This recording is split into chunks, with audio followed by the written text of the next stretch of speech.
নবম pay scale চালু, সরকারি কর্মচারীদের বেতনে 90% পর্যন্ত বৃদ্ধি।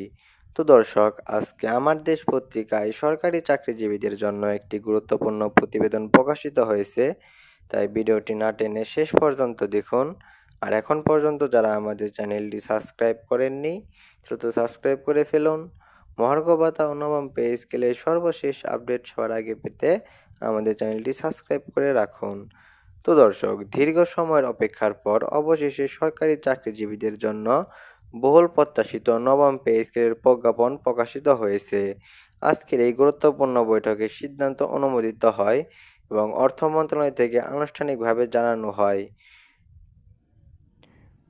নতুন এই বেতন কাঠামোর প্রতিটি গ্রেডে নতুনভাবে বেতন নির্ধারণ করা হয়েছে, যা দেশের প্রায় সব পর্যায়ের সরকারি কর্মচারীদের আর্থিক অবস্থায় বড় ধরনের পরিবর্তন আনবে বলে আশা করা হচ্ছে।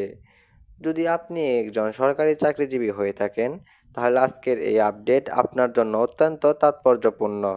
আমাদের চ্যানেলটি সাবস্ক্রাইব করে রাখুন যেন এমন গুরুত্বপূর্ণ খবর আপনি সবার আগে পান। তো দর্শক, বিশেষ করে প্রথম থেকে 12তম গ্রেড পর্যন্ত বেতনে ব্যাপক পরিবর্তন এসেছে। যেহেতু ভিন্ন গ্রেডের বেতনের পরিমাণও ভিন্ন, তাই বৃদ্ধির হারও বৈচিত্র্যময়। তবে সামগ্রিকভাবে এটি একটি স্থির স্বস্তির বার্তা। অর্থনীতিবিদ ও বিশ্লেষকদের মতে নিম্ন গ্রেডের কর্মচারীরা এ থেকে সবচেয়ে বেশি উপকৃত হবেন।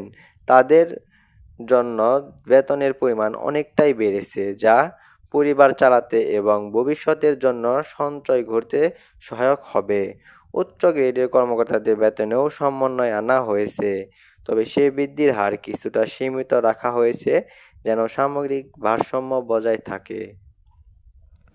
প্রজ্ঞাপন প্রকাশের পর থেকেই সরকারি ভিন্ন দপ্তরে কর্মচারীদের মাঝে দেখা গেছে ব্যাপক উদ্দীপনা।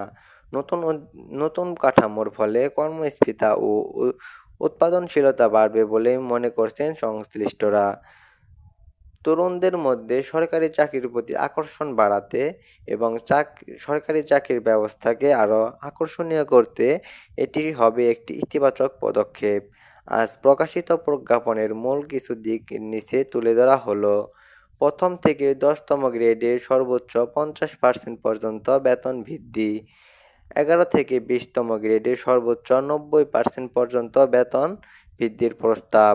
অর্থনীতিবিদদের ভাষায় এটি বাংলাদেশের বেতন কাঠামো এক যুগান্তকারী পদক্ষেপ, যা সরকারি চাকরিজীবীদের মর্যাদা, আর্থিক নিরাপত্তা ও পেশাগত স্থিতিশীলতা নিশ্চিত করতে ভূমিকা রাখবে।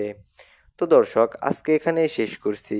শেষ পর্যন্ত এসেও যারা এখন পর্যন্ত আমাদের চ্যানেলটি সাবস্ক্রাইব করেননি, দ্রুত সাবস্ক্রাইব করে ফেলুন।